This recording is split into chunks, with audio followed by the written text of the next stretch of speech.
Pour joindre l'émission On s'investit, composez à Montréal le 514-524-3708, à l'extérieur au 1-866-450-3000 ou encore par courriel à onsinvestit@tva.ca. Michel Marcoux est de retour. Nous allons donc... Bon, petite feuille pour moi, merci beaucoup. Nous allons donc poursuivre notre conversation, Michel et moi, et cette fois-ci, comme je le disais avant le retour de la pause, comment choisir son conseiller. Oui, il y a même des fois, ça vient en option, ça. Hein? Oui, bien en fait, il y a même un livre qui a été écrit là-dessus au Québec. Oui. En fait, c'est que les gens ne savent pas toujours par où commencer est-ce que ça en prend un conseiller aussi. En fait, je vous dirais que c'est, à mon avis, on ne devrait pas s'en passer. Pourquoi?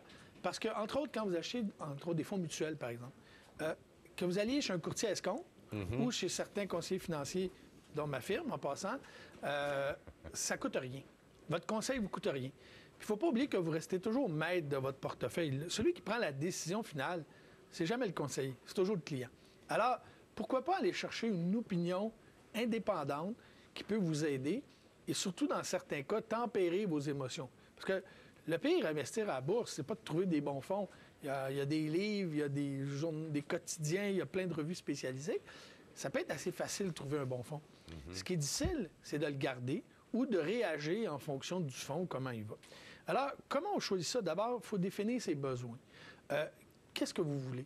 Si vous ne voulez pas de conseils, vous voulez vous en occuper de ça, évidemment, un courtier escompte, c'est ce qu'il y a de moins cher pour les actions, les obligations. Fonds mutuel, ça ne change rien. Donc, il y a au moins 2 firmes au Québec qui ne chargent aucun frais de courtage, ni à l'achat, ni à la sortie. Donc, pourquoi s'en passer? 1. 2, avez-vous besoin, par exemple, si vous voulez acheter des actions, vous voulez acheter des obligations, vous voulez acheter des indices, vous voulez acheter des options. Ça prend un courtier de plein exercice. Vous allez retrouver ça dans les grandes institutions financières. Toutes nos grandes banques canadiennes ont une équipe qui fait ça. Si vous voulez acheter que des fonds mutuels, par exemple, ça peut vous convenir à votre portefeuille. Il y a des gens qui font ça. C'est important de définir ce qu'on a besoin. Ce qu'on a besoin aussi, c'est que un conseiller financier, c'est comme un peu choisir son dentiste. Je m'en allais dire son médecin, mais aujourd'hui, on ne choisit plus tellement son médecin. On subit. Je ne sais pas qu'on subit, mais disons, quand on en trouve un, c'est déjà quand on en a un miracle en soi. Donc, mais c'est quelqu'un, je pense, avec qui vous allez avoir travaillé pendant de longues années. Et plus il va vous connaître, plus vous allez le connaître, plus ça va être facile de travailler avec. Qu'est-ce qui est le plus difficile d'une relation pour moi avec un client? Quand un client arrive, on ne sait pas toujours à quoi s'attendre. Évidemment, on a un questionnaire, on a 4-5 pages, 12 pages à faire signer de renseignements.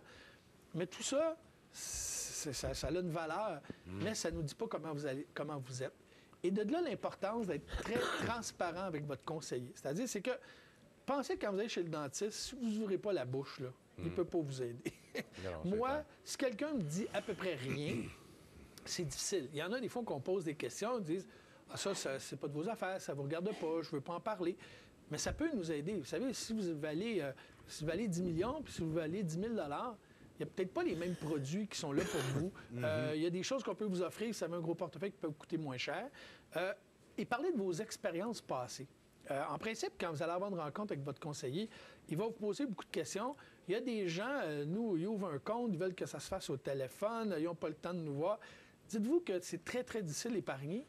Alors, de consacrer 1 heure, 2 heures aux 5 ans juste pour aller voir votre conseiller, s'asseoir avec, c'est important. C'est important là, de prendre plus que 5 minutes parce qu'il y a des gens, puis je remets souvent cet exemple-là, je sais que ça nous a choqué une couple, j'ai reçu des courriels.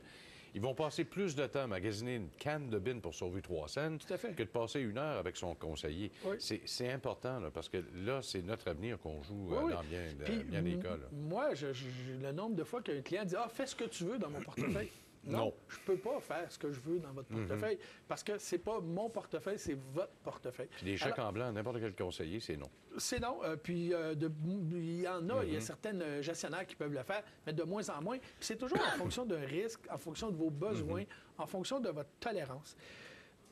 Il y a une étude d'Albar, qui est une compagnie américaine qui fait beaucoup d'études, a démontré que quelqu'un qui prend un conseiller financier sur des périodes de 10, un cycle économique à peu près, là, vont faire à peu près 17 de plus en moyenne que les gens qui n'utilisent pas un conseiller. Puis c'est pas parce que, oui, il en sait plus que vous, mais souvent, c'est qu'il va tempérer vos ardeurs. Vous savez, quand le marché baisse, beaucoup de gens, à un moment donné, veulent liquider leur portefeuille, ce qu'il ne faut jamais, jamais faire. Alors, votre conseiller, au moins, vous pouvez le rappeler. Vous pouvez lui dire, écoutez, moi, ça va pas bien. Il peut vous rappeler que vous avez eu une rencontre il y a 1 an, 2 ans, que vous avez parlé des baisses de marché, que vous avez parlé de votre expérience, puis que c'est déjà arrivé une baisse comme ça. Donc, ça va vous rassurer. Alors, juste pour ça, ça vaut la peine, je pense, de prendre ces gens-là. L'autre chose, il ne faut pas oublier, c'est qu'il y a beaucoup de gens qui pensent qu'ils sont capables de faire leur portefeuille. C'est vrai, il y a des gens qui sont talentueux et j'en connais. Par contre, n'oubliez pas, c'est comme un peu construire une maison. Vous ne pouvez pas, en lisant un livre, apprendre à construire une maison. Il y en a qui ont appris, il y en a qui l'ont fait, mais c'est l'exception. Alors, il faut faire très, très attention. Puis souvent, c'est l'économie de votre vie. Il ne faut pas oublier ça. Moi, je me souviens très bien d'un client, quand on a eu la bulle technologique, qui avait pris sa retraite jeune avec un bon montant d'argent, qui avait décidé, il voulait se trouver un petit emploi à temps partiel. Finalement, il a décidé de devenir son propre conseiller et il a perdu des centaines de milliers de dollars. À 48 ans, il est obligé de retourner sur le marché du travail et c'est parfois très difficile. Donc, il faut faire attention. Et j'avais beau lui dire, parce qu'il y avait un peu de sous chez moi, écoute, fais attention, c'est pas parce que tu as un petit PC puis tu es branché sur Internet à 10 par jour, par mois, que tu vas savoir où va le marché. Et lui, il était convaincu que le matin, quand il branchait son ordinateur, qu'après 10 minutes, il savait la direction du marché. Mais dans ce temps-là, tous les jours, le marché montait. C'était pas compliqué, là. Il n'y a personne qui se trompait. Ça faisait que monter. Évidemment, il est arrivé une catastrophe. Puis ça, il y en a beaucoup de choses comme ça. Puis quand vous allez voir votre conseiller, c'est important de... Êtes-vous bien avec ou pas? Tu sais, il y a des gens qui magasinent. Il y en a qui ne magasinent pas. Il y en a qui vont suivre le conseil du beau-frère. Je ne vous dis pas que votre beau-frère, votre ami, n'est pas une bonne source de renseignement.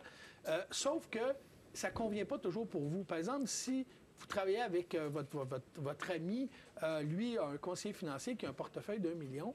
C'est peut-être pas le même conseiller si vous en enlevez avec 10 000 Pourquoi? Parce qu'il y a des conseillers qui ont une pratique de plusieurs années, ils ont beaucoup d'actifs sous gestion, et à un moment donné, ils sont obligés de limiter le nombre de clients. C'est sûr qu'un client de 10 000 n'a pas le même service, qu'un million. Par contre, il y a des jeunes conseillers qui sont très bons, qui commencent leur pratique, et puis vous allez pouvoir accumuler du capital avec eux, grandir avec eux. Puis ça, je pense qu'il faut savoir choisir son bon conseiller. Et l'autre question, parce que je sais que le temps nous presse un peu, comment on fait pour choisir un conseiller qui va être fiable? Bien, parce qu'on a vu des histoires d'horreur, et ça vous a fait mal, vous autres, ça nous a excessivement fait mal. Moi, je dis toujours... Norbeau, aux gens, je ne l'ai pas parlé, mais Norbeau, ça vous a fait mal. Ah non, ça fait mal extrêmement. J'ai toujours dit, moi, aux gens de l'AMF, c'est malheureux, mais c'est juste les gens de l'industrie qui ont payé pour ça. Et, en tout cas, on va voir ce qui va arriver avec le procès de l'AMF, mais il reste que c'est quelque chose de difficile. Sauf qu'ils avaient des obligations. La première, c'est de s'assurer qu'il est inscrit. Earl John, là, pas Earl John, mais M. John, c'est ça. C'est un monsieur qui n'était pas inscrit, reconnu par personne. Ça, c'est ce que je dirais pas que c'est des erreurs de débutants, c'est des gens qui avaient confiance, qui le connaissaient depuis des années. Mais peu importe, votre beau-frère, quelqu'un que vous connaissez bien, assurez-vous qu'il est reconnu, qui est inscrit auprès de l'Autorité des marchés financiers. C'est très facile. Par Internet, maintenant, ils ont changé leur site depuis l'histoire de M. Jones, justement. Très facile. Vous rentrez le nom de la personne. Immédiatement, il va vous sortir où il travaille, quelle firme et tout ça. Ou, si vous n'avez pas l'Internet, vous appelez. Il y a des gens qui sont là pour répondre. Ils vont vous aider. C'est très, très facile. Première chose à faire. Deuxièmement, bon, pas bon. Il n'y a pas nécessairement... Il y a des mauvais conseillers, je vous dirais, comme il y a des mauvais avocats, des mauvais notaires, probablement des mauvais animateurs de TV. Sauf que ces gens-là ne réussissent pas très longtemps non plus dans l'industrie. Donc, quelqu'un qui a plusieurs années d'expérience, je pense que vous allez vous rendre compte que c'est quelqu'un qui est là, qui est stable. Mais il y a des gens qui sont jeunes dans la profession, qui sont aussi très bons, qui sont très dynamiques. Et ça, je vous dirais, comment les trouver. Bon, les pages jaunes, c'est pas mauvais. L'Internet, c'est pas mauvais. Les références de gens, c'est pas mauvais non plus. Mais juste s'assurer que c'est quelqu'un qui correspond à ce que vous cherchez. Et peut-être, première approche, appeler cette personne-là ou peut-être lui envoyer un courriel. Si vous voyez qu'il répond assez rapidement, peut-être pas dans les 15 prochaines minutes, on s'entend, là, ces gens-là sont occupés. Quand tu es qu'un client, ça peut durer des fois 1 heure, 2 heures. Mais s'ils répondent dans 24 heures, ça veut dire que c'est quelqu'un quand même qui est disponible. C'est important. Souvent, ça va être un assistant, une assistante. Et ça, il y a des gens qui n'aiment pas ça. Mais vous savez, les gens qui réussissent bien dans notre industrie, ils ne peuvent pas agir tout seuls.